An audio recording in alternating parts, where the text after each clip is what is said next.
All right.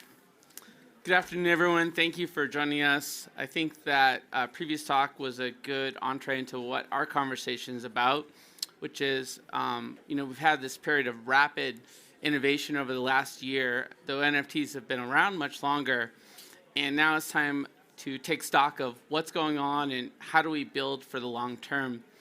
As mentioned, I'm Josh Krieger, one of the co-founders of Edge of NFT and Edge of Company. We just had a conference on this topic, and one of the important conversations with Casper, they were one of the keynotes because the B2B side of this topic is so important. So I'd like to first kick it off to our panelists to at least introduce themselves and talk about how NFTs fit into their world. So let's go first with Carlos. Thank you. Pleasure to be here. So I am the founder, CEO of WISeKey. WISeKey is a Swiss cybersecurity NASDAQ-listed company. We have been demonstrating upside WISeArt with a full immersion in an NFT marketplace. We are after the cybersecurity NFT. Basically, what we do is that we convert identities from people and objects into NFT assets, and we publish them into WISeArt, which was done in conversion with Casper Lab. We are end-to-end. I announced this morning here the first NFT issue with a satellite. So this is a WISeKey satellite. We have 60 of them going around the world on a daily basis, and they are being used to mint NFTs directly from the space. Anyway, I just passed the floor. We can discuss more later. Exciting. That's quite an introduction. All right, Dario. Yeah, hi, nice to meet you guys. I'm Dario De Siena, a Swiss NFT artist, entering NFT space for last year, coming from the physical art world, and had a lot of success, and also a lot of success in innovation and meeting new opportunities to connect with my community and my collectors, and really looking forward to what's coming in the future. It's so important that someone like Dario is on this panel. Creators are the heart and soul of the creator economy, and they're the ones on the ground experiencing all the different dimensions of the NFT infrastructure and the pain points. So thank you for joining us. And Jane? My name is Jane. I'm the founder of Earthslice Labs. We're actually owned by the camera company, Leica Camera AG. As everybody knows, Leica is the inventor of the 35mm camera, which democratized photography, allow everybody to get closer to the objects and capture the image. And we perfected sort of the analog and the digital photography. And now we're, as the software team, we're looking at how do we move this to the next level, to the metaverse. Right on. And Ashok? Hi, this is Ashok Randiva here. I'm Director of Professional Services for Casper Labs. And my job essentially is to make all these guys' job easy. Yeah. Because as an enterprise-focused blockchain, we are really focused on making sure that the applications that are built on Casper are secure, are scalable, and most importantly, extremely easy to use, whether it's a creator, artist, or industry which is focused on security, like WISeKey, or banks, right? So that's a core focus. Right on. Well, let's get into the nitty-gritty, starting with Carlos, and this is a question for all of you. What do you think is the piece of infrastructure that's needed most to advance this industry? So as I come from the cybersecurity angle, as I mentioned before, I think the identity part is essential. WISeKey is leading NFTs for high value. We have up there several $100 million NFTs that we have done with Casper Lab on the original letter of Christophe Colomb when he discovered America. This was valued by $100 million. We went actually to the original. We put microchips on the original. We went into the certification process. We issue all the documentation with the digital signatures, and all that has been now minted as an NFT in the blockchain. So we believe that the big opportunity is to bring in all this art, which are in museums, they are in galleries, they are at the Vatican. Yesterday I gave a panel with the Vatican, and I just came from CNBC giving another one with many other institutions, and they want to bring their physical physical access to the metaverse, but they need a technology that will allow to issue digital twins in correlation to the original asset. And that's what we do, and that's where Casperlab has been unique, because they have a very flexible architecture that allows companies like us to plug in and develop applications like that. Wise.art, which you can see upstairs, is now being even expanded with the possibility to have VR immersion into physical virtual galleries where you can navigate and buy a NFT at the same time acquiring the original. So this is very unique. The assessment we made with Christie's and Sotheby's is that we are sitting something like $1 trillion on physical access that could be moved to the metaverse, but you need this type of technology. Otherwise, somebody will copy the Gioconda as an NFT and sell it, and how you prove that this is not yours, etc. So the complexity is very big. Yeah, and certainly the integrity of the industry depends upon that, right? You know, the mainstream they're skittish, they're late adopters, and if there's any risk that what they buy is not what they thought it was, then that's a problem for all of us. So, Dario, your thoughts? I think I maybe not understand the question right. Yeah, because my so English- as a creator, as someone that's, you know, been a collector, and by the way, Dario has some very envious collections in the space. What's the infrastructure that you think is needed that would make it easier for this space to move forward, to progress? Yeah, I think like from security-wise and onboarding perspective for like newbies, like in general, it's always hard to understand like the tech behind, and also like how can I make this as easy as possible and as safe as possible for really like if people like see news or whatever and they think, okay, I need to go in right now, they maybe make a lot of mistakes. So there has to be really much information out, but I think that should be fine because I'm really not in tech. I'm just an artist try to reach new ways to expand, and it was working for me, so it's not that hard, but still try to be secure as possible. And Jane? So that's transition really nice into what I was going to say is basically we work with photographers a lot, and everybody in this creators economy, you have your phone, you're a creator.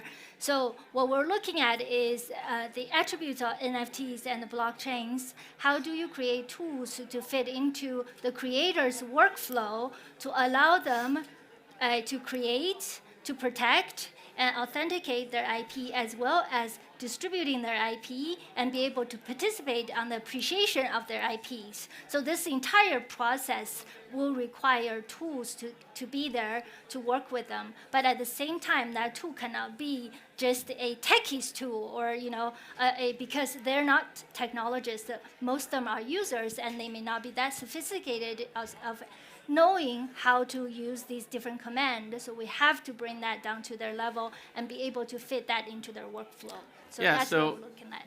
to recap what you both said, both creators and their collectors need an easy button, right?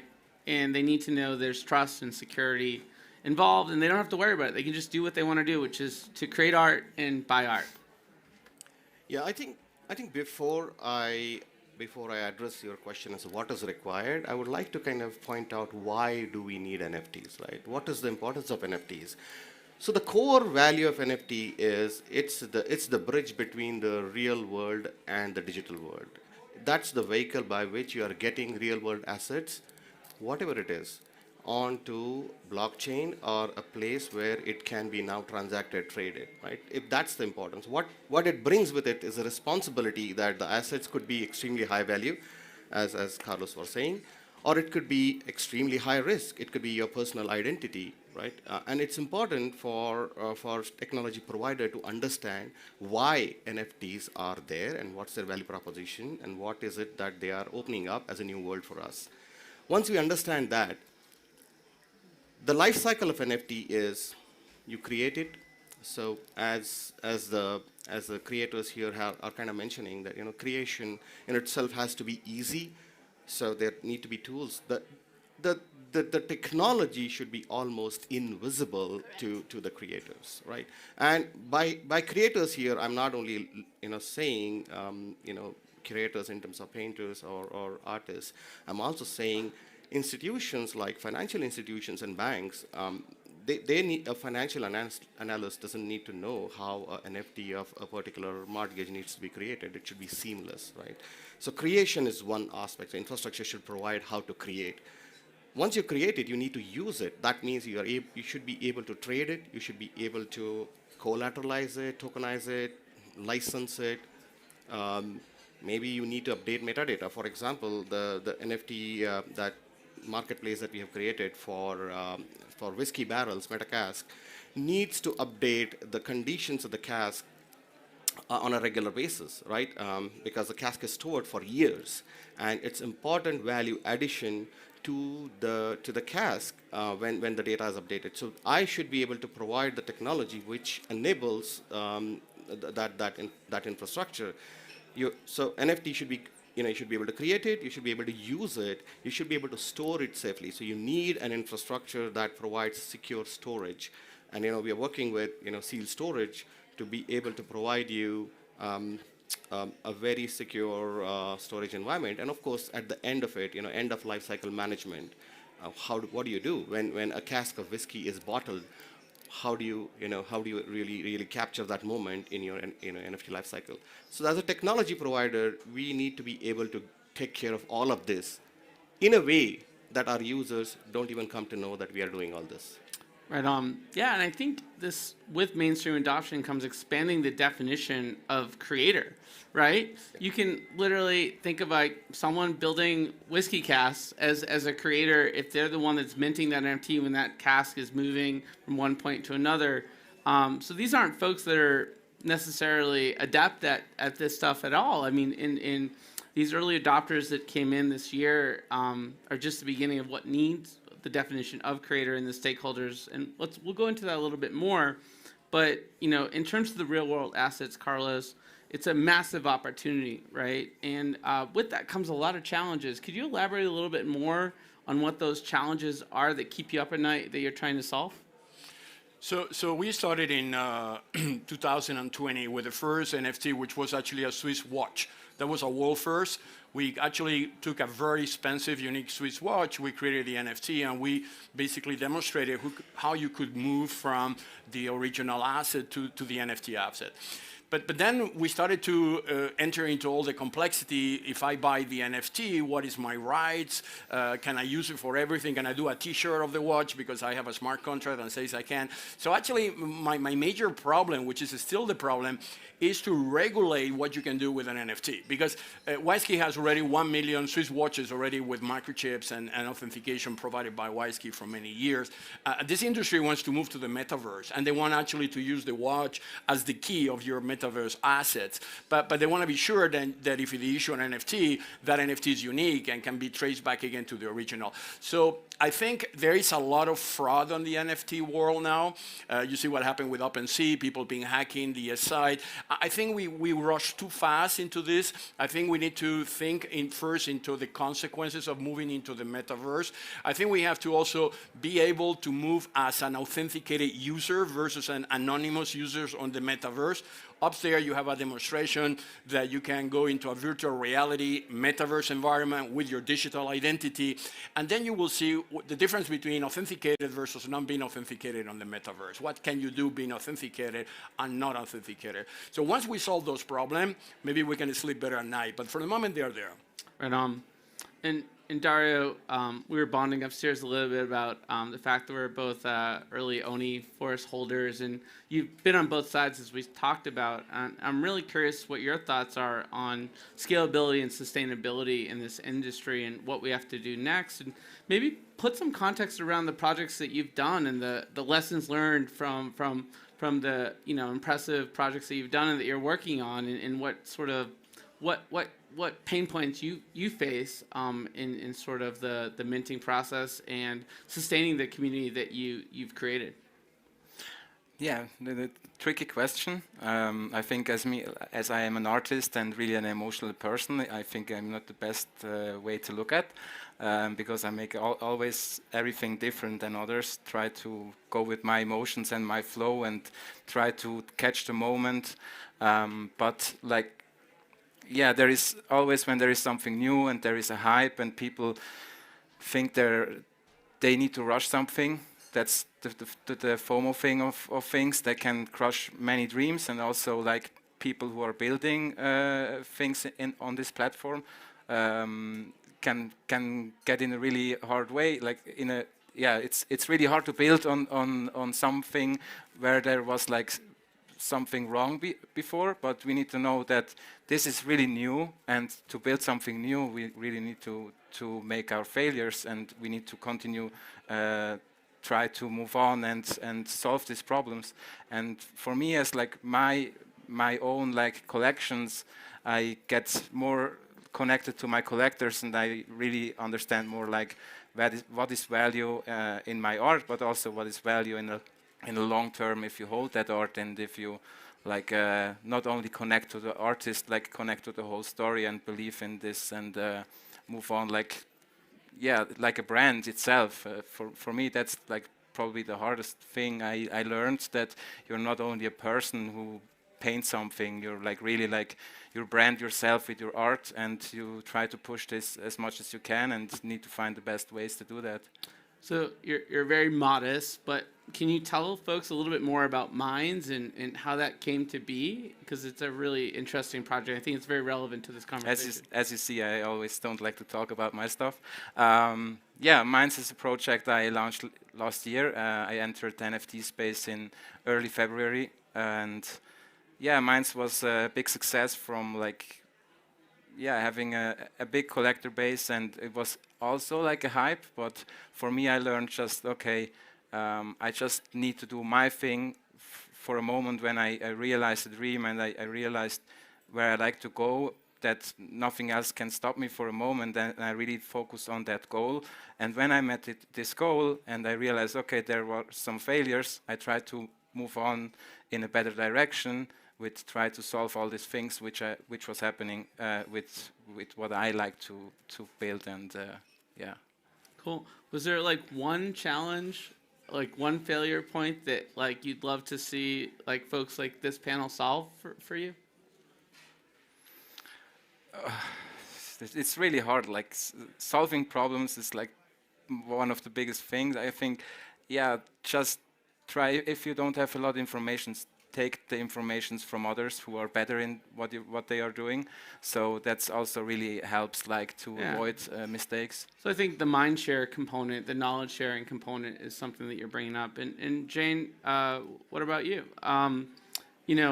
Let's talk about photography for a little bit. It's distinctive because everyone here in this room takes photos, right? But then you have, as a visual art, very fine art photography, very high end. How do you deal with such different constituencies, both in terms of the users of your product and then the different types of folks that would appreciate both types of photography? So, well, of course, with the what I call democratization of photography, everybody with a phone can produce decent imagings, and then you can see it. It's great on the phone, but we believe most of photos that's created on the phone today is for Instagram photos, right? If you really want to make it a fine art, which you have to actually blow that up, print it out, and see all the pixels. That's where the real photography comes in, where you create this what we call high value, high end art. It may not be from a monetary perspective, but it's something that you can print it out, hang on your wall, and appreciate it. So that's like from digital to analog. And now we're gonna move from a digital to the metaverse, which is our photographer community are very interested in how do they move into that community. But they also experienced, especially for people who start out as a digital photographer, and they have very little control over once their pieces are on the internet. They have very little control over how that's being used, how that's being distributed, and they have no way to understand how to monetize on those. And so I think the technology today we're talking about can create a system and infrastructure to help them be able to protect their IPs and publish their IPs. And the great part is participating on the appreciation of their artwork. And so, when it's being transacted from one owner to the other. But, like everybody addressed here, there are still risks and gaps in technology. But I'm so happy to be here because I met so many companies are also seeing the challenges and addressing those. So there's a hope. Absolutely. So you talked a little bit about what is infrastructure and why it's needed in this space. And, with that context, you've been in the technology implementation world for a really long time. And I think there's some unique conditions in terms of the agility required, but yet the finesse is really important too, because the stakes are very high. We can't mess up. The whole world is looking at us, right? Yep. How do you balance that? And what are the unique stakeholders that are part of the Web3 world that maybe weren't part of implementations 10 years ago? Wow. So as an engineer, I used to think that I could get through my life without knowing anything about art until I married an artist. So yeah, I think the new stakeholders who are the creators and technology are kind of go hand in hand, in my opinion. Technology is an enabler, but the moment the technology gives you the tools, the creators can leverage it to create something more challenging, something more interesting, something more of value. So these two kind of yin and yang kind of play together to better our lives and our worlds, right?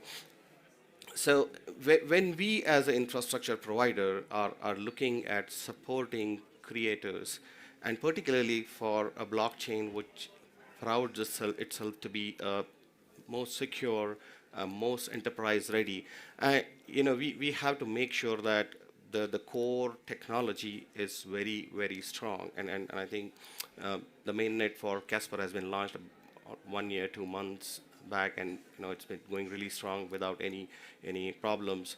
And we have started building applications on top of it. And the number of applications that we have built so far kind of give indication as to how we are enabling and making lives of creators easy. So there are two ways I feel the technology, particularly in the space of blockchain, can help. One is for a layer one blockchain that we need to make the fundamental structures, the data structures which are on the blockchain, really strong and easy to use. I'll give you an example. When we started, like everybody else, we kind of copied the standard of ERC 2721, which represent NFTs, right? And we use that in certain applications. We quickly realized that the requirements of creators as well as enterprises are different, and they are much more demanding. So we have now come out with a new NFT standard, which kind of collapses all the different NFT standards that you have into one, where you can literally configure by selecting options through various aspects of NFT. You want it to be tradable, not tradable. You want it to have certain structure, as Jane mentioned about distribution of royalties. So you can literally select, go through, and then you just click a button and you get an NFT which meets all these requirements in a very robust and secure way. So that's one way as a core infrastructure provider. I'm looking at meeting the requirements of the industry and the creators. The second way is to basically enable layer twos to provide tools which will make life extremely easy for the users, and that's the second aspect. So we're working with NFT marketplace like Wise.art. We have Metacask as an example. We have IPV as an example. These are different aspects of your life which are being now brought onto the digital world. We are working as a joint venture partner of Nuclear Finance. We are working to bring financial contracts on blockchain. Now, there is innovation and creation that's going to happen in that area the moment we provide tools to enable creators. So financial analysts or experts will be able to develop new ways and new forms of secure contracts or tokenization or collaterals that then can be useful to the society. Yeah, makes a lot of sense.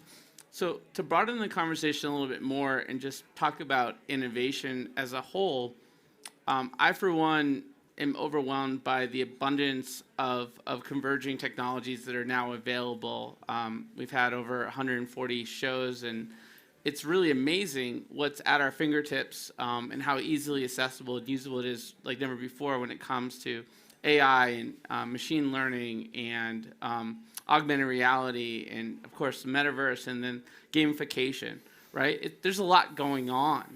How do you not get overwhelmed by all these tools and figure out what to use, when to use it for your goals and objectives? Yeah, it's a very good question. Actually, the fourth industrial revolution is all about the convergence of technology. And each of these technologies you mentioned, they are exponentially growing. So you have a convergence that actually has to factor in the fact that they are exponential. So AI is getting amazing because a lot of data is available now, which wasn't there before. Blockchain is getting totally powerful because it's a huge decentralization. IoT, like I mentioned before, is exploding, 4 trillion objects to be connected. So I think we have now the opportunity to create what I call the NFT of everything. I mean, this is not only art, this is bigger than that. Art has been the first one, and I think it's great, by the way, because you are bringing the creative mind people, emotional people, into the architecture, which was not there before. That happened in the history of humankind in the Renaissance, when architects started to talk to designers and they developed those beautiful buildings, right? And we still admire. So that convergence of talent is actually a new thing in the Web 3.0. But you have to think in terms of a platform. When you develop something like WiseArt or any NFT platform, it should be not a marketplace. It should not be like a website like happened in the year 2000 where you have thousands of websites, all of them disappear and only Google remain. I went through that cycle. I mean, you have to do it in a way that the platform can integrate gradually all this new technology as a way to reinforce the platform. I strongly discourage people to just create their own NFT marketplace. It's much more complicated than that. Just focus on creativity. Focus on bringing objects, bringing architecture into the metaverse, NFTs, because people sometimes don't see the difference between NFT and the metaverse. There's a confusion. NFT is actually furnishing the metaverse. NFT is the way to create assets on the metaverse. So more NFTs are you going to create, richer is going to become the metaverse, and more you can exploit in the metaverse. If the metaverse doesn't have NFTs, the metaverse is totally non-transactional, right? So think in terms of a platform. Get the best experts to help you in each of those technologies because no one has all the knowledge. And then you will be able to create a very sophisticated platform. Yeah, and from a creative perspective, Dario, you're talking about one of your new collaborations is with some EDM music, right? And how do you decide what tools to use and how do you prevent yourself from getting overwhelmed by all the access that you have now to different possibilities when it comes to being a creator? Yeah, tech was really never mine. So I listen to the community I'm in. So basically, I really have an overview of many people I trust, and then I get an idea of what I need to use to get to this goal. Like for me, the opportunity in like really bridging this adding utility to my paintings basically was never an option before. I was not even thinking about this. And when someone talked about it, like you can add utility to an asset and your painting is right now an asset, and like it's confusing for myself. But at the end, when I can get to a better view of that in maybe 2-3 years and I had time to develop something bigger than what's actually in my time range as well, because I'm a creator, I like to create, I don't like to think too much about tech. But at the end, the asset is here, and if you hold the asset in 5 years or 10 years, and there will be something really special for early adopters, I can do that, and the tech will let it make. And how long have you been a painter? Like 15 years, so, my whole life. Yeah, I mean, it's radical, right? Like the exposure you've had to this technology and just when did you mint your first NFT? I minted my first NFT end of February 2021. Yeah. So I think it's really good perspective when to appreciate how early we are and how early you are in terms of playing in this new sandbox, right? Yeah, like as I start like painting without even thinking about investment or something, I just make it because I love to do it. I think as we think about art and NFTs, we need to think long term. We just, it's not a short term investment as PFPs popping out of the window everywhere. But yeah, the opportunity is great, and I'm really happy to be a part of this and looking forward to what's coming. Well, and Jane, from a photography perspective, there's again a lot of different tools, a lot of different ways to approach photography. How do you balance all of that? So I think, right now the industry, in terms of the blockchain NFT technology, is still at very early stage. If you think about all the life cycles we go through with photography, right? There's 35mm camera that's invented and which create a standard where everybody, whether you use a Nikon camera, there's a standard around it. So I think right now it's really trying to figure out can we collectively put a framework around a standard that everybody building on top of that. So it's a little bit oxymoron compared to what the spirit of the Web 3.0 and blockchain is supposed to be distributed and everything. Now we're sort of looking at how do you bring it together, have some level of a sort of a standard structure around it, right? So I don't know. I don't have a good answer, and we're searching for that as well, right? We're figuring it out together. Yeah. Yeah. So Casper Labs as a layer 1 solution. Endless use cases, right? You guys can do things in supply chain and gaming, entertainment, and I'm learning more and more about the different use cases that apply. How do you guys balance all the opportunities that are coming to you and the opportunities for innovation, both with small innovations versus massive disruption of industries? I mean, there is literally one sentence answer to your question. That is, talk to your customer. Or rather, let me correct myself. Listen to your customer. And sometimes the customer tells you directly. The customer will come and tell you, oh, I need this feature. And then you know what the customer is looking for, and you understand that, and you see the best way the technology can enable it. I'll give you an example. Metacast wanted to have metadata that is mutable, right? Because that was the use case. So we had to make sure that we provide that, right? And that became the important differentiator for the technology we provided to them. Sometimes the customer doesn't tell you directly, but the customer does kind of share their pain point. And you had to listen to various customers to kind of distill it down and identify, oh, let me do this, and then that will help multitude of customers.